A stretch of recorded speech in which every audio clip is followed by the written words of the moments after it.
నమస్తే, welcome to our channel. CM Jaganmohan Reddy మరోసారి తన పరువు తానే తీసుకున్నారా అంటే అవుననే సమాధానం వినిపిస్తోంది. ఆయన బస్సు యాత్రలో భాగంగా విశాఖపట్నంలోని ఒక కన్వెన్షన్ హాల్లో మీడియా వింగ్ ముఖాముఖి అయితే జరిగింది. ఆ ముఖాముఖిలో భాగంగా ఒక యువతి అడిగిన ప్రశ్నకు సీఎం జగన్మోహన్ రెడ్డి సమాధానం చెప్పలేకపోయారు. అయితే గతంలో కూడా మనం చూసాం, ఆయన దావోస్ వెళ్ళినప్పుడు ఓ మహిళా విదేశీ ప్రతినిధి ఆయన లెంగ్తీ క్వశ్చన్ అడిగినప్పుడు ఆయన ఇచ్చిన సమాధానం వీడియో ఇప్పటికి కూడా వైరల్ అవుతున్న నేపథ్యంలో ఇప్పుడు కూడా ఒక యువతి ఆయనను మరి ఇటు రాజకీయాలను అలాగే ఇటు వ్యాపారాలను ఎలా మేనేజ్ చేస్తున్నారు అని అడగగా ఆయన తెల్లమోహం వేశారు. అయితే సజ్జల భార్గవ రెడ్డి దీన్ని కవర్ చేసే ప్రయత్నం చేయగా ఈ వీడియో కూడా ఇప్పుడు సోషల్ మీడియాలో వైరల్ అవుతుంది. సో ఆ యువతి అడిగిన ప్రశ్న ఏంటి, సీఎం జగన్మోహన్ రెడ్డి ఎందుకు సమాధానం చెప్పలేకపోయారు, దీనిపై మరి స్క్రిప్ట్ లేకపోతే సమాధానం చెప్పలేరా అని చెప్పి లోకేష్ గారు కూడా కామెంట్ చేయడం జరిగింది. ఈ వివరాలన్నీ కూడా తెలుసుకునే ప్రయత్నం చేద్దాం. మనతో ఉన్నారు senior political journalist doctor Durga Vadlamani గారు. నమస్కారం అండి. నమస్తే. సో మేడం, గతంలో మనం ఒక వీడియో ఎంత వైరల్ అయ్యిందో మనం చూసాం. సీఎం జగన్మోహన్ రెడ్డి దావోస్ వెళ్ళినప్పుడు ఒక విదేశీ ప్రతినిధి అడిగిన ప్రశ్నకు ఆయన చెప్పిన సమాధానం ఇప్పటికీ సర్క్యులేట్ అవుతూనే ఉంది.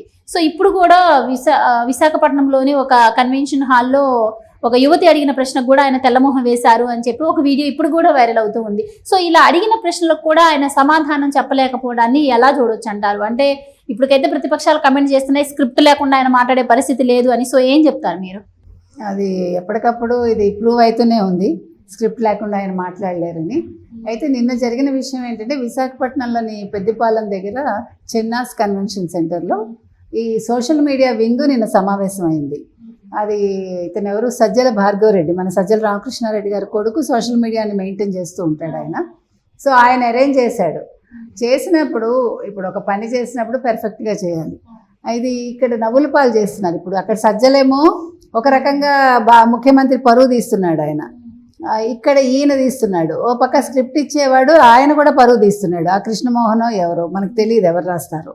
ఆ స్క్రిప్ట్లు రాసేవాళ్ళు పరువు తీస్తున్నారు, వీళ్ళు తీస్తున్నారు. అయితే నిన్న ఏం జరిగిందంటే 2000 మంది వచ్చారు. ఈయన మాట్లాడుతూ ఉండగా ఒక యువతి లేచి ఈయన ఒక ప్రశ్న వేసింది. ఏమనంటే, మీరు రాజకీయాలు చక్కగా నిర్వహిస్తున్నారు, అటు పారిశ్రామికంగా కూడా చాలా ముందంజలో ఉన్నారు, అయితే మీ పారిశ్రామిక ప్రగతికి మీరు ఏం చేస్తారు, మీరు ఇంత ఉన్నత స్థితికి వెళ్ళారు అంటే ఆర్థికంగా అన్ని రకాలుగా, అదేంటో మాకు చెప్తే మేము కూడా ఆ రకంగా మేము ముందుకు వెళ్తాము, మేము కూడా ఆర్థికంగా మేము బలం పుంజుకుంటాం కదా అని అడిగింది. అది అమ్మాయి చాలా లెంగ్తీగా అడిగితే ఈయన అర్థం కానట్టు మొహం పెట్టాడు.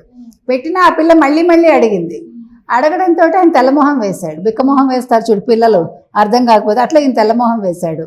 సో వేసినప్పుడు సజ్జల భార్గవరెడ్డి ఉన్నవాడు ఉన్నట్టు ఉండొచ్చు కదా, ఇప్పుడు అది స్కిప్ అయినా చేసి ఉండాలి, లేదా సమాధానం అయినా చెప్పు ఉండాలి. రెండూ చేయకుండా మైక్ తీసుకుని వారి తరఫున నేను సమాధానం చెప్తానంటూనే మీరు గూగుల్లో సెర్చ్ చేయండి, మీకు వివరాలన్నీ దొరుకుతాయి, ఆయన గురించి మొత్తం అంతా అందులో ఉంటుందని చెప్పాడు.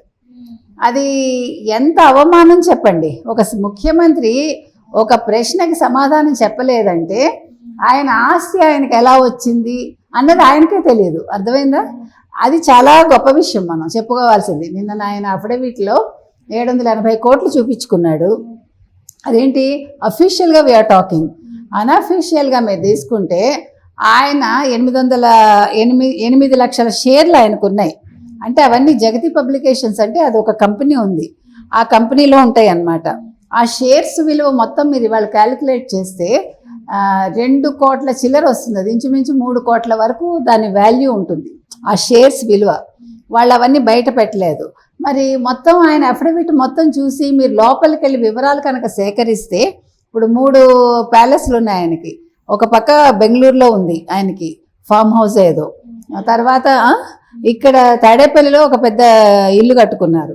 ఇక్కడ మన ఇదేంటది, దాన్ని ఏమంటారు, లోటస్ పాండ్, ఆ లోటస్ పాండ్లో ఉండే ఇల్లు ఈరోజు ఎంత లేదన్నా మినిమం ఐఎమ్ టాకింగ్ 500 crores పైన ఉంటుంది.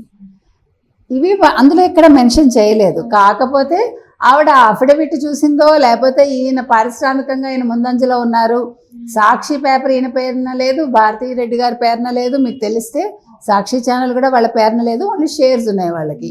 అవన్నీ కూడా ఏంటంటే రాజశేఖర రెడ్డి గారు ఉన్నప్పుడు ఆయన వాళ్ళకి ఇచ్చిన మైనింగ్లు కాంట్రాక్ట్స్ అవన్నీ ఇచ్చాడు కదా, ఆయన ఇచ్చినప్పుడు వాళ్ళు చేసిన బెనిఫిట్స్ ఇవన్నీ.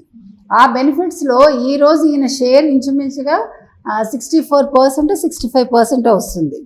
ఆ పర్సంటేజ్ చూసుకున్నా, ఆ షేర్స్ వాల్యూ చూసుకున్నా ఇప్పుడు కొన్ని వేల కోట్లు ఉంది. ఇట్లా మీరు ఒక్కొక్కటి చూసుకుంటూ వెళ్తే 780 కోట్లు కాస్త 7,80,000 కోట్లు అవుతుందో, 80,000 కోట్లు అవుతుందో, లేకపోతే ఇంకా ఎక్కువ అవుతుందో మనకి తెలియదు. ఆయన ఆస్తి విలువ చెప్తున్నా. సో అమ్మాయి అడగటం కూడా చాలా సమంజసం. ఒక ఫస్ట్ అసలు రాజశేఖర్ రెడ్డి గారు ముఖ్యమంత్రి అంటే కాకముందు ఆయన చెప్పింది ఏంటంటే, ఇప్పుడు నా ఇల్లు కూడా అమ్ముకునే స్టేజ్లో ఉన్నాను నేను, ఇప్పుడు ఈ ఎన్నికల్లో నేను నెగ్గకపోతే ఇంకా నేను రోడ్డు మీద పడతానన్నట్టు ఆయన మాట్లాడాడు. అలాంటి మనిషి 10 ఏళ్లలో తండ్రిని అడ్డం పెట్టుకుని ఫస్ట్ 5 ఏళ్ళు ఈయన సంపాదించుకున్నాడు. ఇప్పుడు 5 ఏళ్ళు మొత్తం రాష్ట్రం అప్పుల కుప్ప అయిపోవటమే కాకుండా నిన్న కూడా 3,000 కోట్ల అప్పు ఏదో తీసుకొచ్చారని విన్నాం మనం. ఓ పక్క సెక్రటేరియట్ తాకట్టు పెట్టేశారు, ఇంకేవేవో చేశారు. మొత్తానికి ఇప్పుడు అప్పులతోటి ఉన్నాం మనం. అందిన కాడికి ఎక్కడ పడితే అక్కడ అప్పులు చేసేసి. సో ఈ అమ్మాయి అడిగిన ప్రశ్న ఎంత సమంజసం అంటే, ఒక ముఖ్యమంత్రిగా నువ్వు ఉంటూ నువ్వు ఇంత సంపాదన ఎలా వచ్చింది నీకు? అది చెప్తే నిజమే కదా, మనం ఇంతకుముందు కూడా చెప్పుకున్నాం. మనకు అదేదో తెలిస్తే మనం కూడా గొప్పవాళ్ళం అవుతాం కదా, ధనవంతులం అవుతాం కదా. అది న్యాయ మార్గంలో ఎలా సంపాదించాలో ఆయన చెప్తే మనం చాలా చక్కగా దాని గురించి తెలుసుకుంటాం. ఇదే ప్రశ్న దావోస్లో కూడా ఒకసారి ఒక ఫారిన్ విలేకరు అడిగారు. అడిగినప్పుడు ఆ అమ్మాయి కూడా ఇలా లెంగ్తీగా అడిగితే ఆయన బిక్కమొహం పెట్టాడు, తెల్లమొహం వేశాడు. ఎందుకంటే స్క్రిప్ట్ లేకుండా ఆయన చెప్పలేడు. మనం ఈ విషయంలో మనం షర్మిలను అప్రిషియేట్ చేయాలి. ఆవిడ వితౌట్ స్క్రిప్ట్ ఆవిడ ఏదైనా మాట్లాడగలదు, ధైర్యంగా మాట్లాడుతుంది. అది తండ్రి నుంచి వారసత్వంగా వచ్చింది. ఈయనకి తండ్రి నుంచి వారసత్వంగా ఆస్తులు వచ్చాయి. పోలికలు పక్కన పెడితే అది చెప్పుకోవాలి మనం. ఇలా ఏ రకంగా చూసినా కూడా వీళ్ళు ఎదుటి వాళ్ళ మీద బురద చల్లటం కాకుండా ప్రతిపక్షాలు అఫిడవిట్ల మీద మాట్లాడటం కాదు. ముందు సోషల్ మీడియాను నువ్వు పెట్టుకున్నప్పుడు వాళ్ళు ఏ రకమైన ప్రశ్నలు వేస్తారు, మనం ఏం సమాధానం చెప్పాలి. పాపం పోసాన్ లాంటి వాళ్ళు ఇలాంటి ట్రైనింగ్లు ఇస్తే బాగుంటుంది కదా. పనికి మాలిన మాటలు మాట్లాడి బూతులు మాట్లాడి ఇవి కాదు ట్రైనింగ్ ఇవ్వాల్సింది. వాళ్ళ చేత బూతులు ఈయన మాట్లాడిస్తాడో వాళ్ళు మాట్లాడతారో మనకు తెలియదు, కానీ ముందు ముఖ్యమంత్రి అవసరమైనప్పుడు ఎలా మాట్లాడాలి అన్న అంశం మీద సజ్జల రామకృష్ణారెడ్డి గారు, తర్వాత మన బొత్స గారు, మన అంబటి రాంబాబు గారు, రోజా గారు, పోసాని గారు, ఈ పెద్ద మనుషులందరూ ఆయనకి ట్రైనింగ్ ఇస్తే చక్కగా ఉంటుంది. కనీసం ఇట్లా అవమానాలు పాలు అవ్వడు ఆయన. ఈ విషయాల మీద దృష్టి పెడితే బాగుంటుంది, పక్కవాడి మీద పడేయడకుండా.